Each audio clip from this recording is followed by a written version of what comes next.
అందరికీ నమస్కారం. ఫిబ్రవరి 15 మహాశివరాత్రి పండుగ. శక్తివంతమైన పూజా విధానం, కోటి జన్మల పుణ్యం. ఈ నెల ఫిబ్రవరి 15వ తేదీన ఆదివారం నాడు మహాశక్తివంతమైన శివరాత్రి పండుగ వచ్చింది. శివరాత్రి పండుగ రోజున చేసే పూజలకు కోటి రెట్ల పుణ్య ఫలితం లభిస్తుంది.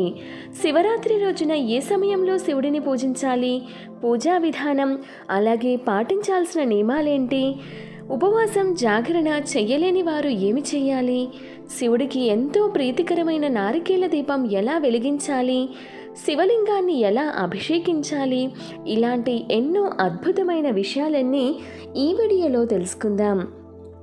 ఫిబ్రవరి 15వ తేదీన ఆదివారం నాడు శివుడిని ఏ సమయంలో అయినా పూజించవచ్చు. కానీ సాయంత్రం 6 గంటల నుండి మర్నాడు ఉదయం 6 గంటల వరకు అద్భుతమైన శుభముహూర్తం ఏర్పడింది. కాబట్టి ఈ సమయంలో చేసే శివ పూజలకు ఇంకా రెట్టింపు పుణ్య ఫలితం లభిస్తుంది. శివరాత్రి రోజున చాలామంది రోజంతా ఉపవాసం ఉండి జాగరణ చేస్తారు. అయితే రోజంతా ఉపవాసం ఉండి జాగరణ చెయ్యలేని వారు లింగోద్భవ కాలం అంటే శివలింగం ఉద్భవించిన సమయంలో శివుడిని పూజించి ఉపవాసం ఉంటే చాలు, శివానుగ్రహం తప్పక లభిస్తుంది. ఫిబ్రవరి 15వ తేదీన అర్ధరాత్రి 12 గంటల నుండి 12 గంటల 50 నిమిషాల వరకు ఉన్న సమయాన్ని లింగోద్భవ కాలం అని అంటారు. ఈ సమయానికి అత్యంత దైవశక్తి ఉంటుంది. కాబట్టి ఈ సమయంలో చేసే పూజలకు, అభిషేకాలకు రెట్టింపు పుణ్య ఫలితం లభిస్తుంది. ఇక ఈ శివరాత్రి రోజున ప్రతి ఒక్కరూ ఉదయాన్నే నిద్రలేచి తలస్నానం చేసి శివుడిని పూజించాలి. ఆదివారం వచ్చింది కదా అని ఆలస్యంగా నిద్రలేవకండి. శివరాత్రి పర్వదినాన నీటిలో నల్ల నువ్వులను వేసుకుని తలస్నానం చేస్తే జాతకంలో ఉన్న దోషాలన్నీ తొలగిపోతాయి. అలాగే నీటిలో బిల్వ ఆకులు వేసుకుని స్నానం చేస్తే 3 జన్మల పాపాలన్నీ తొలగిపోతాయి. స్నానం చేసే నీటిలో కొంచెం గంగాజలం కలుపుకొని స్నానం చేస్తే కాశీలో ఉన్న గంగలో స్నానం చేసినంత పుణ్యం లభిస్తుంది. ఈ శివరాత్రి రోజున ప్రతి ఒక్కరూ తెలుపు రంగు వస్త్రాలను ధరించండి. అలాగే ఈరోజు తప్పనిసరిగా ఇంటి గడపలకు పసుపు రాసి కుంకుమ బొట్లు పెట్టుకోండి. ఈ శివరాత్రి రోజున ఉదయం చేసే పూజల కన్నా సాయంత్రం చేసే పూజలకు ఇంకా రెట్టింపు పుణ్య ఫలితం లభిస్తుంది. శివుడికి అత్యంత ప్రీతికరమైన వాటిలో నారికేల దీపం ఒకటి. కాబట్టి ఈ శివరాత్రి రోజున తప్పకుండా నారికేల దీపం వెలిగించండి.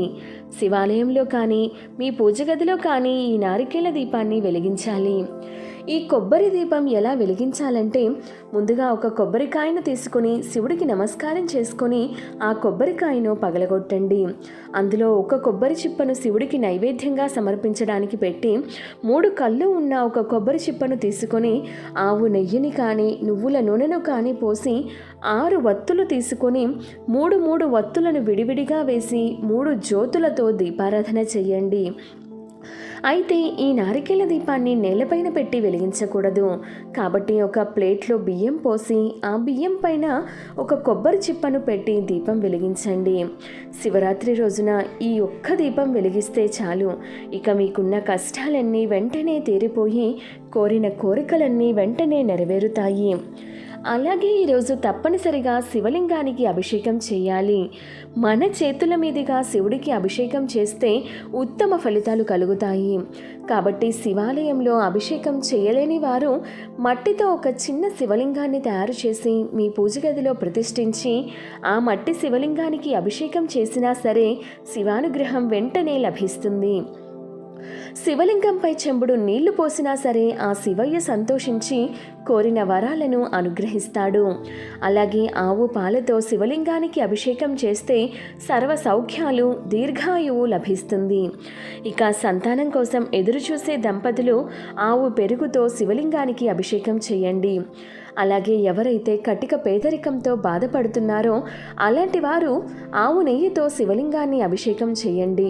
విపరీతమైన ఐశ్వర్యం కలిసొస్తుంది. అలాగే చెరుకు రసంతో శివలింగానికి అభిషేకం చేస్తే అప్పుల సమస్యలన్నీ తొలగిపోయి అష్టైశ్వర్యాలు కలుగుతాయి. ఇక వ్యాపారాలు చేసేవారు కొబ్బరి నీటితో శివలింగానికి అభిషేకిస్తే వ్యాపారంలో లాభాలు పెరుగుతాయి. శివరాత్రి రోజున ఏ పూలతో శివుడిని పూజించాలో తెలుసుకుందాం. శివుడికి అత్యంత ప్రీతికరమైన పూలలో ఉమ్మెత్త పూలు ఒకటి. ఉమ్మెత్త పూలతో శివుడిని పూజిస్తే మీ కష్టాలన్నీ తక్షణమే తీరిపోయి కోరిన కోరికలన్నీ నెరవేరుతాయి. మందార పూలతో శివుడిని పూజిస్తే మీరు ఊహించినంత ఐశ్వర్యం లభిస్తుంది. జీవితంలో డబ్బు కొరత ఏర్పడదు. జిల్లేడు పూలతో శివుడిని పూజిస్తే బంగారు దానం చేసినంత పుణ్య ఫలితం లభిస్తుంది. అలాగే ఒక్క గన్నేరు పువ్వుతో శివుడిని పూజిస్తే 1000 జిల్లేడు పూలతో శివుడిని పూజించినంత ఫలితం దక్కుతుంది. అలాగే డబ్బు సమస్యలతో ఇబ్బంది పడేవారు విరజాజి పువ్వులతో శివుడిని పూజించండి. అలాగే మల్లెపూలతో శివుడిని పూజిస్తే మీ కుటుంబ కలహాలు లేకుండా ఇంట్లో ప్రశాంతత కలుగుతుంది. ఇక గులాబీ పువ్వులతో శివుడిని పూజిస్తే అనారోగ్య సమస్యలన్నీ తొలగిపోతాయి. సన్నజాజులతో శివుడిని పూజిస్తే వివాహం కాని వారికి త్వరగా వివాహం కుదురుతుంది. నందివర్ధనం పూలతో శివుడిని పూజిస్తే మీ కుటుంబం మొత్తానికి భోగభాగ్యాలు కలుగుతాయి. ఇక శంఖు పుష్పాలతో శివుడిని పూజిస్తే మీ పాపాలన్నీ తొలగిపోయి అదృష్టం కలిసొస్తుంది. ముఖ్యంగా ఈ శివరాత్రి రోజున మీ పూజ గది ముందు కూర్చొని ఓం నమః శివాయ అనే పంచాక్షరి మహామంత్రాన్ని 108 సార్లు జపించండి. మీ కుటుంబం మొత్తానికి ఎన్నో శుభ ఫలితాలు కలుగుతాయి. శివరాత్రి రోజున ఖచ్చితంగా శివాలయానికి వెళ్ళాలి. అయితే శివాలయానికి వెళ్ళిన భక్తులు శివాలయంలో ప్రదక్షిణాలు చేయకూడదు. ఒకవేళ చెయ్యాలనుకుంటే చండీ ప్రదక్షిణం చెయ్యాలి. ఇక ఈ శివరాత్రి రోజున ప్రతి ఒక్కరూ విభూది బొట్టును పెట్టుకోవాలి. ఈ రోజున విభూదిని పెట్టుకుంటే అష్టదరిద్రాలన్నీ తొలగిపోయి విపరీతమైన అదృష్టం కలుగుతుంది. పరమేశ్వరుడి వాహనం నంది. శివాలయంలో శివుడికి ఎదురుగా నంది విగ్రహం ఉంటుంది. ఈ శివరాత్రి రోజున నంది చెవిలో మీ కోరికలు చెప్తే మీ కోరికలన్నీ నేరుగా శివుని పాదాల చెంతకు చేరుతాయట. ఇక మీ కోరిన కోరికలన్నీ తప్పకుండా నెరవేరుతాయి. అలాగే శివరాత్రి రోజున జమ్మి చెట్టుకు ప్రదక్షిణాలు చేసి జమ్మి చెట్టును ముట్టుకుంటే మీ జాతకంలో దురదృష్టం తొలగిపోయి అదృష్టం పెరుగుతుంది. ఇక ఈరోజు మీ ఇంటి గుమ్మం బయట గంధంతో స్వస్తిక్, ఓం, త్రిశూలం గుర్తులను వేయండి. మీ ఇంటికి పట్టిన దరిద్రం తొలగిపోయి మీ ఇంటిపై శివానుగ్రహం ఉంటుంది. అలాగే ఈరోజు తప్పనిసరిగా చిన్న రుద్రాక్షను మీ బీరువాలో పెట్టుకోండి. ఇక ఈ సంవత్సరం అంతా ధనానికి లోటు లేకుండా ఇంటి సంపద బాగా పెరుగుతుంది. అలాగే శివాలయంలో నుండి విభూతిని తెచ్చుకొని ఈ విభూతిని ఒక పేపర్లో కట్టి బీరువాలో పెట్టుకోండి.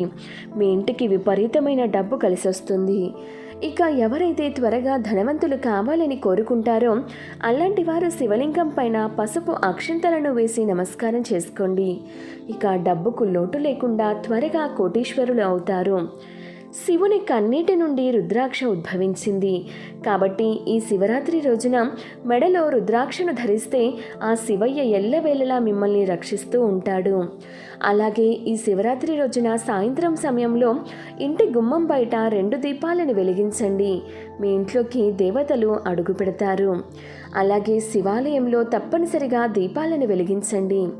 ఈ శివరాత్రి రోజున పొరపాటున కూడా మాంసాహారం తినకూడదు. అలాగే తులసి దళాలతో శివుడిని పూజించకూడదు. అలాగే శివ పూజలో కేతకీ పుష్పాలను కూడా ఉపయోగించకూడదు. శివ పురాణాల ప్రకారం ఈ శివరాత్రి రోజున ఏది చేసినా చేయకపోయినా భక్తి శ్రద్ధలతో ఉపవాసం ఉన్నా సరే నేనెంతో సంతోషిస్తానని స్వయంగా పరమేశ్వరుడే వివరించాడట. కాబట్టి ఈరోజు ప్రతి ఒక్కరూ ఉపవాసం ఉండాలి. శివరాత్రి రోజున 3 విధాలుగా ఉపవాసం చేయవచ్చు. ఇందులో మొదటిది నిర్జల ఉపవాసం. ఈ ఉపవాసం ఉన్నవారు రోజంతా ఆహారం, నీరు తాగకుండా కఠిన దీక్షను పాటిస్తారు. ఇక రెండోది పలహార ఉపవాసం. ఈ దీక్ష చేపట్టిన వారు పండ్లు మరియు డ్రై ఫ్రూట్స్ తినవచ్చు. ఇక మూడవది సమాప్త ఉపవాసం. ఈ ఉపవాసం ఉన్నవారు బియ్యం, గోధుమలు, కందిపప్పు వీటిని తినకుండా ఉంటే సరిపోతుంది. ఈ మహాశివరాత్రి పర్వదినాన శివపార్వతులు 3 దేవతలతో కలిసి కైలాసం నుండి భూమిపైకి వస్తారట. కాబట్టి ఈ శివరాత్రి రోజున ఎవరైతే శివాలయానికి వెళ్తారో అలాంటి వారి జీవితం ధన్యమైనట్టే. అలాగే ఈ శివరాత్రి రోజున శివ సహస్రనామావళి, లింగాష్టకం జపిస్తే శివుడిని 1000 సార్లు పూజించినంత ఫలితం దక్కుతుంది. వీడియో నచ్చితే ఒక లైక్ చేయండి. ఇటువంటి మరెన్నో మంచి వీడియోస్ కోసం ఒకసారి మన ఛానల్ని విజిట్ చేసి సబ్స్క్రైబ్ చేసుకోండి. Thank you for watching.